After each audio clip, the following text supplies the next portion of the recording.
안녕하세요. 한국외국어대학교 지역인문학센터 똘레랑스입니다. 오늘 인문학 토크 콘서트에서는 2020년 티무르 조의 사서 야즈디의 승전기 자파른 남아의 역주라는 제목의 논문으로 서울대학교 동양사학과에서 박사학위를 받으시고 현재 박사 후 과정에 계신 이주연 박사님을 모시고 이야기 나눠보도록 하겠습니다. 박사님 안녕하세요. 네, 안녕하세요. 티무르 또는 지금 우즈베키스탄에서는 아미르 티무르라고 하는데요.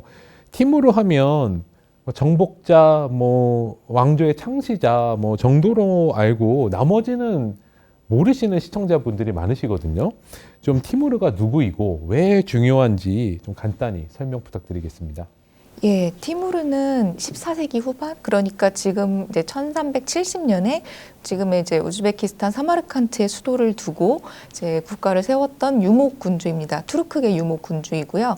그 다음에 한 35년간, 그러니까 1405년에 그가 사망할 때까지 35년간을 이제 주변 지역, 그러니까 중앙아시아부터 시작해서 서아시아, 그리고 뭐 그 이외의 여러 일대를 정복을 한 굉장히 넓은 영역을 정복한 그런 정복자라고 아까 말씀하신 대로 정복자라고 할 수 있는데요. 그 정복한 지역을 간단하게 살펴보면 일단 이란이라던가 이라크 이 지역은 이제 거의 거점으로 삼았을 정도이고, 그 다음에 그 지역을 이제 바탕으로 해서 북쪽으로는 러시아의 여러 공국들, 러시아, 네. 네, 그리고 이제 서쪽으로는 이제 아나톨리아라던가 지금의 아니면 터키죠. 지금의 터키가 있는 아나톨리아 반도, 그다음에 그 좀 밑으로 내려오면 시리아나 팔레스타인 지역도 이제 공격을 많이 했었고요. 그다음에 이제 남쪽으로 오자면 인도의 델리까지 델리와 그 겐지스강 유역까지 진출을 했었고, 지금의 이제 중국 서부에 해당하는 그 이제 초원과 이제 그 오아시스 지대까지 이제 공격을 했었던, 그래서 그렇게 이제 그 넓은 지역을 이제 직접 영역권 또는 이제 간접 영역권에 두었던 그런 대제국을 건설한 유목 군주라고 할 수가 있습니다. 그래서 이렇게 영역을 이제 생각을 해보면 서쪽으로는 그래서 지중해를 사이에 두고 거의 유럽과 접할 정도로 영향력이 있었고, 동쪽으로는 역시 앞서 말씀드렸던 그 초원이나 오아시스 지대를, 그러니까 천산산맥의 그 남북에 있는 초원과 그 오아시스 지대, 지금 중국의 신장 지구죠? 예. 그래서 그 지역을 이제 사이에 두고 명나라와 세력을 다툴 정도로 이렇게 세력이 굉장히 넓었던 그런 대제국을 건설했습니다. 그러다 보니까 이제 티무르가 마지막 원정, 미완의 원정이라고 알려져 있는 것이 이제 중국 원정을, 명나라를 공격하기 위해서 중국 원정을 나섰다가 사실은 자신의 국가를 넘어가지 못하고 오트라르라고 하는 도시에서 이제 사망을 하게 되는데요. 그래서 그렇게 대제국을 건설하고 나서 이후로도 사실 티무르조에 대해서는 그 이후의 역사는 잘 아시는 분이 없는데, 그 이후로도 한 100년 정도 역사가 계속 이어지게 됩니다. 그래서 아무래도 앞서 말씀드렸던 대로 이제 지중해를 거점으로 해서 거의 이제 지중해를 사이에 두고 유럽과 이제 세력이 접촉할 정도로 넓어졌기 때문에 이제 유럽에서는 계속 이제 동쪽에 과거 한 100여 년 전에 칭기스칸이 나타난 이후로 또 다른 세력이 나타난 것이나 마찬가지이기 때문에 이제 이 새로운 세력이 누구냐라는 그런 관심을 가지고 이제 티무르조에 계속 이제 사신을 보내게 되는데요. 이렇게 보낸 사신 중에 한 사신이 이제 스페인에서 온 사신이었는데, 스페인이요? 예, 클라비호라고 하는 이름을 가진 사신이었는데, 이 사신이 이제 티무르조의 수도였던 사마르칸트까지 와서 티무르를 직접 만나고 돌아가서 이제 이제 일종의 여행기를 작성을 합니다. 그래서 그 여행기에 이제 티무르가 좀 다리가 좀 불편해서 과거 젊은 시절에 이제 전쟁에서 다리가 불편해져서 이제 약간 다리를 저는 그런 현상이 있었고, 그러기 때문에 이 사람을 이제 티무르 랭이라고 부른다라는 식으로 이제 기록을 해 놓았습니다. 근데 그 랭이라는 발음이 이제 페르시아어로 그 다리가 불편한 다리 예, 얘기하는 거죠?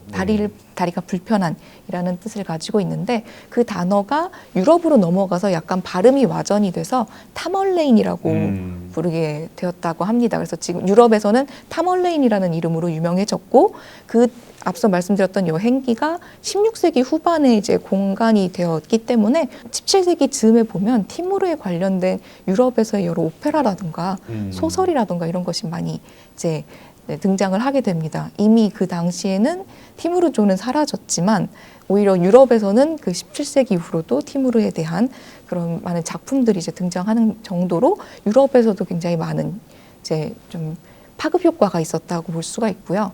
마찬가지로 반대로 좀 약간 다른 지역에서의 파급 효과를 본다면 티무르조가 16세기 초반에 중앙아시아에서 약간 세력을 잃고 중앙아시아의 세력 격변으로 인해서 세력을 잃었는데 그 후예 중에 바부르라고 하는 인물이 네. 인도 델리로 이제 남하에서 그곳에서 이제 국가를 건설했는데 이 국가가 이제 무굴 제국입니다. 인도의 무굴 제국. 네, 그래서 인도의 무굴 제국 같은 경우는 거의 19세기 중반까지 그렇죠. 역사가 이어지는 그런 게 볼 수가 있기 때문에 그만큼 티무르조 자체는 한 130년 정도 역사를 가지고 있지만 그 파급 효과, 그 이후 후속 왕조라든가 이런 후속 이제 세력들은 뭐 19세기까지도 이어졌다라는 것을 좀 볼 수가 있습니다. 굉장히 이제 다방면으로 좀 파급 효과가 있는 그런 국가라고 볼 수가 있겠습니다. 네. 그러면 이제 역사적으로 그렇게 중요한 티무르와 또 그의 이제 후손들이 만든 왕조인 티무르조를 우리가 좀 더 배우고 공부하고 싶어지는 마음이 드는데요. 어떤 자료를 어떻게 접근을 하면 저희가 좋을까요? 좀 소개를 해주시죠.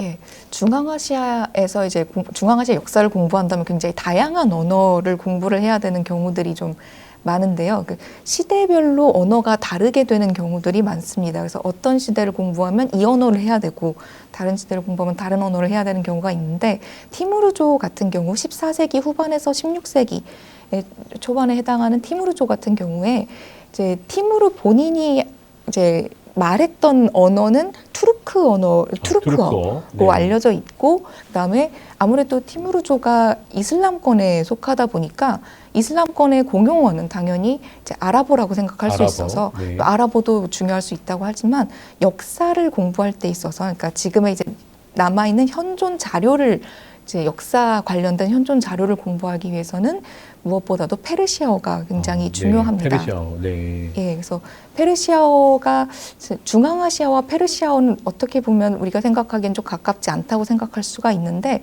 이 지역도 과거에 이제 이슬람권이었고 지금도 그렇고 이제 이슬람권이고 이 이슬람권 전체에서 언어 지도를 한번 생각을 해보면 이란과 이라크 지역을 이제 경계로 그 동쪽 지역이 대부분 다 이제 과거에 굉장히 페르시아 문화권이었고 페르시아어가 사용되는 그런 지역이었습니다. 그래서 그곳이 이제 정말 고대부터 그렇게 페르시아어가 사용이 되었다가 이슬람 세력이 이제 등장하고 이슬람화가 되면서 이슬람화가 된 게 한 7, 8세기쯤에 되었는데 그 이후에 한 200년 정도에는 갑자기 이제 페르시아어가 사라지다가 다시 한 10세기부터 페르시아어가 등장을 하게 됩니다. 근데 아무래도 이제 종교적인 언어는 아랍어가 여전히 우세하기 때문에 종교 문헌 같은 경우는 여전히 이제 아랍어로 계속 이제 기록이 되고 있지만 종교 외의 부분들 그래서 뭐 자연과학 같은 것들도 그렇고요. 역사도 역시 종교 외의 부분이기 때문에 역사 같은 것도 그렇고 그래서 그 문학 작품 이런 것들이 이제 페르시아어로 기록되어 있는 경우가 많고 그러다 보니 이제 제가 공부하고 있는 이 티무르조 같은 경우에도 이제 페르시아어로 되어 있는 역사서가 많이 남아 있습니다. 페르시아어에 대해서 좀 더 간단히 좀 소개를 해주시죠. 이게 지금 현재 이란에서 쓰이는 말이죠. 네, 이란에서 주로 쓰이고 있고 그다음에 아프가니스탄 일부, 그다음에 파키스탄 일부에서 사용이 되는 언어인데요. 그래서 페르시아어를 딱 보시면 그냥 스크립트라고 하는 그 문자는 지금 현재의 입장에서는 아랍 문자랑 똑같습니다. 아랍 문자 28개에서 플러스 한 4개가 철자가 4개가 더 들어가는 정도인데요. 약간 거친 소리가 좀 더 포함된 것이지 아랍 문자랑 똑같기는 한데 그 문법은 페르시아어가 아랍 문법이랑 완전히 다릅니다. 네, 그래서 그렇군요. 완전히 다른 형태를 가지고 있는 그런 언어이고 다른 계열인데도 불구하고 과거에는 그래서 문자도 다른 문자로 썼는데 이 페르시아 문화권이 이슬람화가 되면서 수면 아래로 가라앉은 것뿐이지 사라진 건 아닐 텐데 이제 기록으로 남은 건 없다가 다시 이제 등장하게 되었을 때는 다시 아랍 문자를 이용해서 페르시아어를 기록을 하게 되면서 현재의 형태를 갖추었다고 볼 수가 있습니다. 네.